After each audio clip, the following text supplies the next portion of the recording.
Coming up, countdown to 2024. The new year is almost here. What you need to know about this holiday and another one that many families are celebrating this week.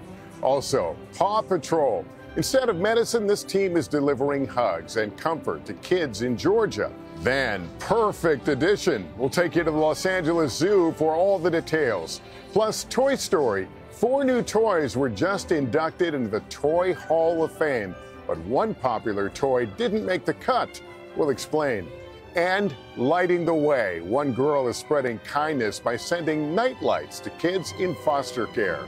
When I heard that some foster kids might have to leave in the middle of the night, I thought that it might be scary because as a kid in my own home, I was scared of the dark. And so with a new nightlight in that new home where they may not know anybody, it would help them feel more safe and comfortable. Her inspiring story just ahead. This is NBC Nightly News Kids Edition. Welcome back to Nightly News Kids Edition. It's great to be with you. I'm coming to you again this week from Universal Studios Hollywood here in California, which is owned by our parent company, NBC Universal. I hope you all had a wonderful Christmas and are enjoying a holiday break right now. We've got a fun lineup ahead, including the 5-second rule, the do's and don'ts. Plus, a little later on, Taylor Swift, the superstar, made headlines this year for her record-setting concert tour and so much more. We'll take a look back at the year of Taylor. But let's begin with the holiday season. Kids and grown-ups around the world just celebrated Christmas. Meantime, there's another holiday taking place this week, and it's one some of you may not know too much about. Kwanzaa is a non-religious holiday that begins the day after Christmas. Our friend Rahima Ellis explains. Kwanzaa is an annual holiday celebrating African American culture and heritage. Created in the 1960s, it was inspired by harvest festivals across the continent of Africa. For 7 days, from December 26 to January 1st, communities gather to commemorate the 7 principles of Kwanzaa, like umoja, which means unity, or kuumba, which means creativity. Family and friends light a candle each night on the kinara and celebrate with feast, music, dance, art, and poetry. My actual favorite part is connecting with your family and friends that you haven't been with. The name comes from the Swahili phrase matunda ya Kwanzaa, which means first fruits or first harvest. But it enables us to bring our elders together, bring important members of the community come through. We get to break bread and share food and laughter and story, really talk story, which is the main thing that's really wonderful. For millions across the globe, it's a time to honor their African roots while celebrating family, community, and culture, coming together in the spirit of Kwanzaa. All right, Rahima, thanks so much. Meantime, 2024 is almost here, and in case you're wondering which country will be the first to ring in the new year, well, it's the island nation of Kiribati, located in the Central Pacific. It will be the first country to ring in 2024, while American Samoa will be one of the last places to ring in the new year. And did you know that some countries have certain customs for ringing in the new year? The Dutch supposedly believe eating donuts on New Year's Day will bring good luck. That sounds awfully great to me. Well, did you know that Sydney, Australia is well known for its spectacular New Year's Eve celebrations each year?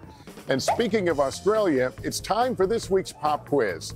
The question, true or false, Australia is the only country that covers an entire continent. We'll give you a few seconds to think about it. Okay, time's up. The answer is true. Australia is one of the largest countries on Earth and the only country that covers an entire continent. Australia is also home to the Great Barrier Reef, the biggest reef system in the world. Well, turning now to our Ask the Doc series, our good pal Dr. John Torres takes a look at the so-called 5-second rule. It's a common phrase heard when someone drops their favorite snack on the floor. Everyone yells 5-second rule, meaning if you pick it up within 5 seconds, it's okay to eat. But is it, or did that food get too germy in those 5 seconds? Well, that's a bit of a tricky answer. Now, germs don't have a timer, so as soon as food or candy lands on a surface like the floor, they start getting germy. But how germy it gets depends on a few things. First, the type of food. Soft or wet food, like fruit or gummy candy, collect germs a lot quicker than dry or solid food, like pretzels or nuts.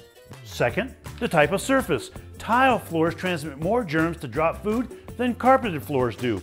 And third, how germy the floor is. If you walk around with shoes you've worn outside the house, it'll be germier than if you take your shoes off at the front door. But if you drop your food on the sidewalk, a playground, or the bus, well, it's best to just throw those away. Those are high germ areas. Now, it is true that the quicker you pick up the food, the less contaminated it gets. But my overall advice, unless you can rinse it off under tap water, it's best to just throw it out and pick something else to snack on. Dr. John Torres, thanks for clearing that up for us finally. Okay, time for our picture of the week, and this one is right here in Los Angeles, not far from where I am. The Los Angeles Zoo just announced the birth of this ocelot kitten. The male was born in September. The kitten has been living behind the scenes under the care of his mom and zoo staff. Did you know ocelots are listed as endangered by the U.S. Department of Fish and Wildlife? The zoo says the kitten is becoming stronger and more agile every day and has a big personality. He's a real cutie. Well, let's head to Atlanta now for one very special program helping kids in the hospital find some comfort and joy thanks to some four-legged friends. Our good friend Kristen Dahlgren with that story. Uno is making his rounds. Knock, knock. David Gray, you have a visitor. Instead of medicine, he's prescribing a dose of comfort. It's our very own Paw Patrol.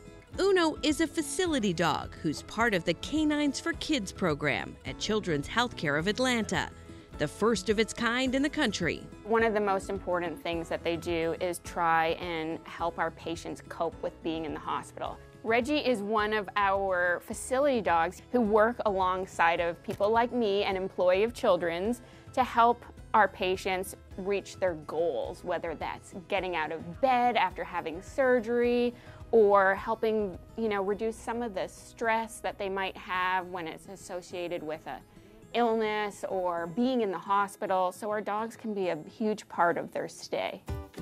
There are 14 facility dogs on the team, each dedicated to a specific unit. It can be kind of scary being away from home, so having a dog alongside of them for those tests or for their teaching or education, learning about that new diagnosis is such an important part of their job. And there has been research that shows that someone coming in with a uniform, if a dog's alongside of them, that the level of stress is lessened. The dogs are specially trained from birth. One thing that differentiates therapy dogs from facility dogs is that therapy dogs aren't taught from birth like these dogs. So they learn what it's like to walk on the slippery floors of a hospital. They learn what the different sounds are, like they might hear of an IV machine that's beeping. So that way when they're ready to come to work after about 2 years, those things won't be new to them. Considered to be part of the staff, these canines even have their own badges. I forget how much she loves you, Sharon. Sounds like making Flo's day. 13-year-old Sharon is celebrating her birthday here in the hospital with Flo by her side. It's my birthday, but she just made my whole day. I kind of know her from when I was little. I've been coming here a lot, and she's kind of one thing I look forward to. Always a great time when I see her. Flo is kind of like my best friend because every time I see her, she's just makes my day, and I don't have to be here and be sad. I just think of her. Our dogs help our kids feel better and get better. I've gotten to see their heart rates improve and them get up and around to play with the dogs. It just makes them get better quicker. Helping them recover and providing a sense of home. Aries is on hand to assist patients like Sebastian to walk. Aries helps them encourage kids to walk. And Children's even has a new pen pause program, giving patients the chance to exchange letters with their furry friends. David has a handmade one ready to go. This is my pen pause to Una, and it says, "Dear Una, I would like to go on a walk with you again." These dogs here in the hospital that are trained to work bring joy to these kids, and it really provides a great distraction for them. It's kind of exciting, and I feel so calm and happy. It just kind of makes my day. And it's just what the doctor ordered. All right, Kristen, thanks so much. Let's switch gears now and talk about a topic many of you are interested in and probably had on your Christmas lists: toys. Well, we have some news to report in the toy world. 4 new toys were recently inducted into the National Toy Hall of Fame, but a few didn't make the cut, including one fan favorite. Let's get details now from our Kids Edition correspondent, Milena. Toys. They are a big part of our childhood. At times, our best friends, imaginary playmates, sparking creativity, and so much more. Each year, the National Toy Hall of Fame inducts toys that are super special and have made a lasting impact on kids and grown-ups. The Toy Hall of Fame is a place and an event where we celebrate the best toys ever. 4 new toys made up the class of 2023. The oldest one of the 4 are baseball cards. They've been around since the 19th century. Later, they evolved in the kind of packages we know of with a sheet of gum in there, and they were a way for players and teams to get their faces and their reputations out there. Another toy inducted this year, Cabbage Patch Kids, a toy your mom or dad might have played with when they were a kid and are still popular today. Cabbage Patch Kids were a doll that didn't really look like other dolls before it. They came in all kinds of hair color and eye color and shade of skin, so it was more possible than ever before to find a Cabbage Patch Kid that looked like you. And their kind of secret sauce was that you weren't just buying a doll or getting one for your birthday, you were adopting a baby. And they came with adoption papers, and there was a total craze for them. The third inductee is one you probably have played with and is made of foam.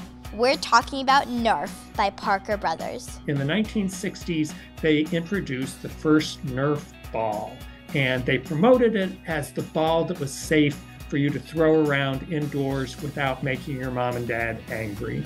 From there, Nerf has gone through so many evolutions. It's become flying discs, it's become Nerf footballs or basketballs.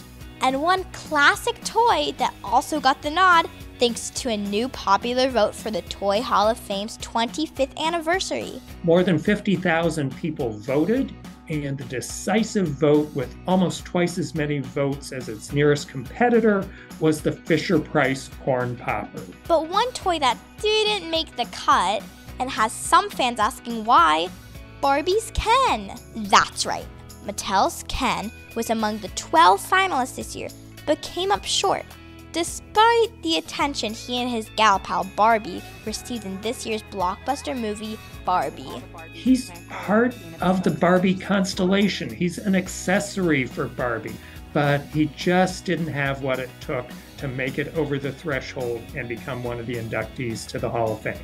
Maybe next year, Ken. That's right. Ken will get another shot along with every other toy. So there's always next year. And in case you're wondering, Barbie was inducted into the Toy Hall of Fame in 1998. These are toys that have great play value. They're not the ones that your grandmother gives you and you roll your eyes and shove it under the bed and never play with it. They're ones that encourage learning, creativity, discovery, socialization. So they're ones that kids and grown-ups come back to again and again. So much more than just toys.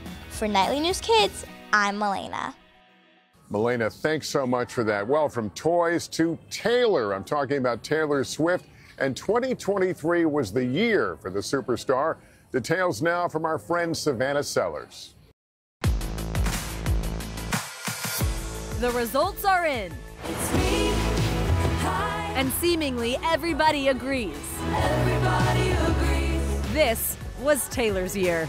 She's Time's Person of 2023, People's Most Intriguing, and in the top 5 of Forbes' Most Powerful Women.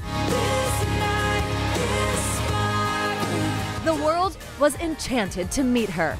But Taylor's nothing new. In fact, nearly a decade ago, Barbara Walters said these famous words. Taylor Swift is the music industry. The year of Taylor Swift has been a long time coming. Welcome to the Eras Tour! And it might have had something to do with how she made us all feel. Let's start with the highest grossing tour in history, spanning generations of Taylor's music and her fans. Mothers and daughters, millennials and Gen Z, swapping friendship bracelets and singing in the middle of parking lots throughout the 3.5-hour odyssey. You belong with me! So big, her fans boosted local economies and caused seismic activity in Seattle. And we got to live it all over again in the film version of the show. I'm gonna go to this movie at least 13 times. Turning movie screenings into dance parties and sing-alongs. 2023 saw the release of 2 of her re-recorded albums. This album's incredible. Part of her quest to own all of her music, meticulously recreating the songs, giving us the treat of new so-called vault tracks and bringing back all the feels. And we were all ready for it. The Taylor's version albums have all charted for a second time. 1989 Taylor's version becoming her most successful release ever. One newspaper chain decided they needed a reporter focused solely on Taylor. For the first time ever in the history of journalism, there's a dedicated reporter to cover the beat of an entertainment celebrity. Do you think that the hype around the tour, the movie, the re-records, the relationship has meant that Taylor Swift has found even more new fans this year? Even with the NFL, we have seen her new relationship that she's pulling in those fans. She's bringing in audience members from all over. Her new relationship brought a new legion of fans to the NFL, with Swifties hoping to watch her love story play out live. Female viewership for the games she attended skyrocketed. Mama is the guy on the trees. While we will remember this moment of total Taylor dominance, you best believe she still has plenty up her bejeweled sleeve, with the Eras Tour heading to Asia and Europe, and fans waiting on 2 more re-recorded albums. She's the mastermind, the man, the anti-hero we didn't know we needed. Thank you, Taylor, for helping us all dance like it's 23. Savannah, thanks very much. Finally, in our Inspiring Kids series, it's a heartwarming story we first brought to you back in February about a girl from Arkansas who was on a mission to help brighten the lives of kids in foster care. Amelia Lissaway has a passion for volunteering. I love volunteering, and I've been volunteering my entire life. And it was her desire to help others that gave Amelia a bright idea, quite literally. When I heard that some foster kids might have to leave in the middle of the night, I thought that it might be scary because as a kid in my own home, I was scared of the dark. And so with a new nightlight in that new home where they may not know anybody, it would help them feel more safe and comfortable. In 2018, Amelia started collecting nightlights for kids in foster care in Arkansas. Foster care is a temporary living situation for children whose parents are unable to care for them. I went to my school counselor and I pitched this idea that every kid could bring in $1 for Hat Day, and then we would use all of the money to buy nightlights to donate to foster kids. From there, things blossomed. Okay, wait, do those go in there? We started getting a lot of donations and became an official nonprofit. 15, 16, 17. With the help of donations and volunteers, Amelia's organization, Lissaway's Lights, now has donated more than 15,000 nightlights to foster care organizations in all 50 states and 9 countries. I know that I'm helping some people in the world that really need some help. They also hold in-person events for some kids. 3, 4, 5. There we go. And the 6th grader even has a team of kid ambassadors. So each of them will get 25 nightlights, and then they'll make some handwritten cards, and then we also have some pre-made cards so that they can put these as well as their handmade cards into the boxes.